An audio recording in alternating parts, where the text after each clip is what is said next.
નમસ્તે બધાને. આજે હું એક વાત તમને શેર કરવા માંગુ છું. મારા ઘણા બધા વ્યુઅર્સની એવી ઈચ્છા છે કે મેમ તમે ઇંગ્લિશમાં વિડીયોઝ બહુ બનાવો છો, તો એક તમે ગુજરાતીમાં વિડીયો શેર કરો તો અમને જોવાનું બહુ જ ગમશે. તો હું એવું વિચારું છું કે ઘણા દિવસથી મને એવું ફીલ થતું હતું કે આટલા વર્ષનો મારો એક્સપિરિયન્સ છે એઝ અ ટીચર, તો મારે બધા સાથે એક એકને બતાવું કે સમજાવું તે થોડુંક પ્રોબ્લેમ થશે.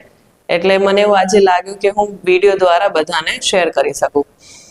તો હું એવું કહેવા માંગુ છું કે અત્યારની જનરેશનમાં કેવું છે કે પેરેન્ટ્સને આપણે જનરલી પેરેન્ટ્સની વાત કરું છું, બધા જ પેરેન્ટ્સની વાત નથી કરતી હું, કે મને જે એક્સપિરિયન્સ થયો છે હું શેર કરું છું.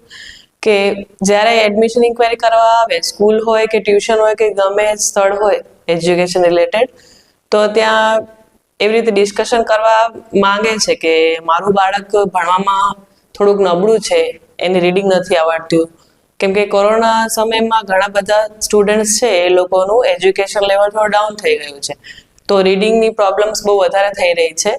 તો એના માટે ઇન્ક્વાયરીમાં વાત થાય કે આને મેમ રીડિંગ જ શીખવાડજો, જે 3 સબ્જેક્ટ હોય છે મેનલી ઇંગ્લિશ, હિન્દી અને ગુજરાતી.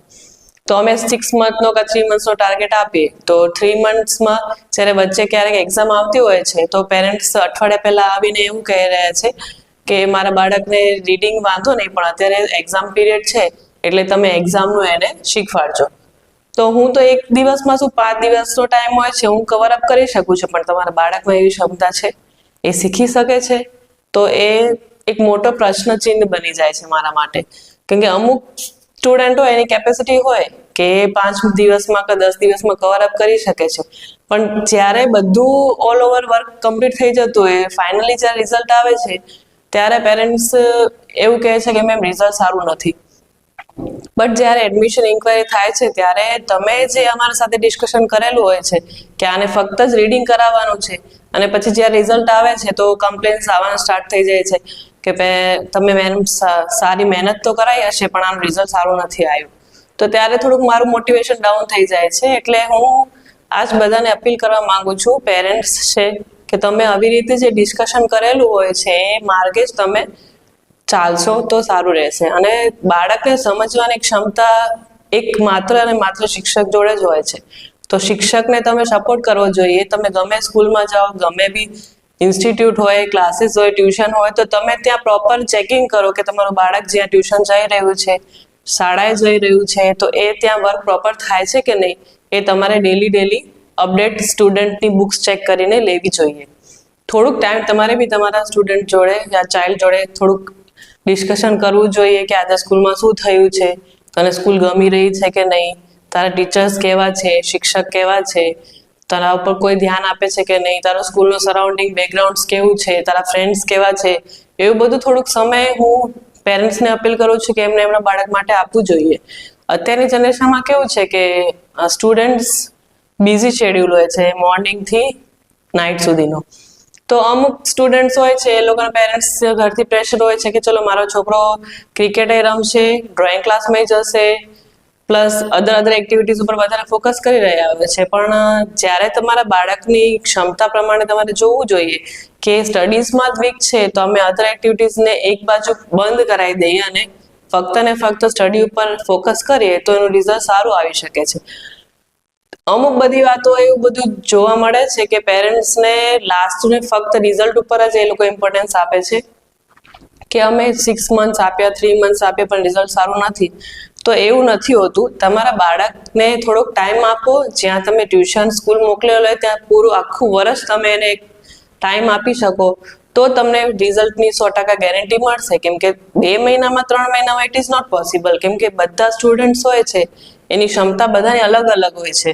કોઈની કેપેસિટી હોય છે કે 2 મહિનામાં જ બધું કવર અપ કરી લે છે. કોઈ સ્ટુડન્ટ એવું છે કે 2 વર્ષ સુધી રીડિંગ નથી શીખી શકતું.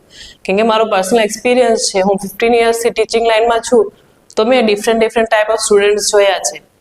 ફોર એક્ઝામ્પલ, એક્ઝામ હોય છે અને એક્ઝામના અઠવાડિયા પછી જ તરત નવરાત્રી કે એવા ફેસ્ટિવલ આવી જાય છે, તો ફેસ્ટિવલના લીધે છોકરાઓ લેટ નાઇટ સુધી ગરબાને એવું રમતા હોય છે, અને પછી 5 દિવસ પછી એક્ઝામ હોય છે, તો પ્રોપર પેપર બનેલા ના હોય, પ્રોપર સ્ટડી કરેલું ના હોય, લર્ન ના થયેલું હોય, તો બાળક એક્ઝામમાં શું લખવાનું છે? તમે જ વિચારો. પછી લાસ્ટમાં જ્યારે ફાઇનલી રિઝલ્ટ આવે ત્યારે એવું કે ના આવો મેમ અમારે આગલા મહિનાથી ટ્યુશન કે સ્કૂલ અમારે કન્ટિન્યુ નથી કરવું.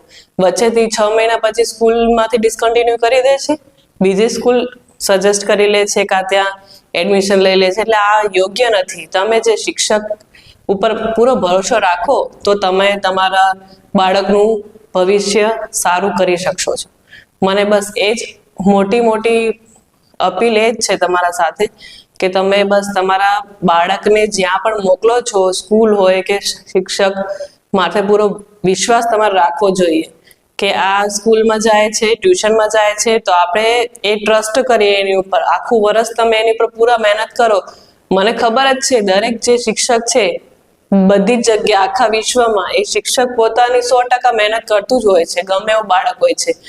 અત્યારે એડમિશન બી એવા સ્કૂલોમાં બાળકોને મળી રહ્યા છે કે ત્યાં ફક્ત 6 કલાક કે 7 કલાક એ લોકો સ્કૂલમાં હોય છે તો એટલું પ્રોપર એ પોતાના પર ઇમ્પ્રુવમેન્ટ કે ગ્રોથ નહીં લઈ શકતો, પણ ટ્યુશનમાં જાય છે ફક્ત કલાક કે 2 કલાક માટે, તો આખું બ્લેમ ટ્યુશન ઉપર આવી જાય છે. એટલે હું પેરેન્ટ્સને એવું કહેવા માંગુ છું કે તમે તમારા સ્ટુડન્ટ ઉપર થોડુંક આ ચાઇલ્ડ ઉપર એને સ્ટડી કરો કે ક્યાં પાછળ રહી જાય છે. પછી એ બધું શેર તમે ટીચર સાથે કરો, ટ્યુશન ટીચર સાથે કરો તો એનાથી એને બાળકને થોડુંક વધારે સ્ટડી કરવામાં ટીચરને પણ મજા આવશે. અને આવી રીતે આપણે ભવિષ્યમાં છોકરાઓને કંઈક બનાવવા છે એટલે એમનું સપનું સાકાર કરવા માટે તમારો મને 100% સપોર્ટ જોઈશે.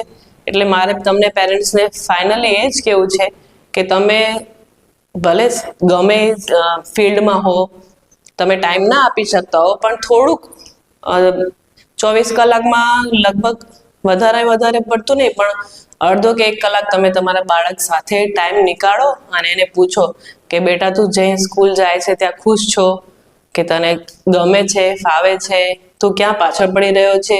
અને જ્યાં ટ્યુશન જતો હોય છે એ ટીચર જોડે તમારે અઠવાડિયામાં એક વાતચીત કરવી જોઈએ, મીટિંગ કરવી જોઈએ અને એમને બધું જ સ્કૂલનું ઘરનું જે માહોલ છે કે આવી રીતે એનામાં પ્રોબ્લેમ છે એ બધું ઇમ્પ્રુવમેન્ટ લાવવા માટે તમારે તમારા જે ટ્યુશન ટીચર હોય એમની જોડે ડિસ્કશન કરવા માટે વિનંતી કરું છું.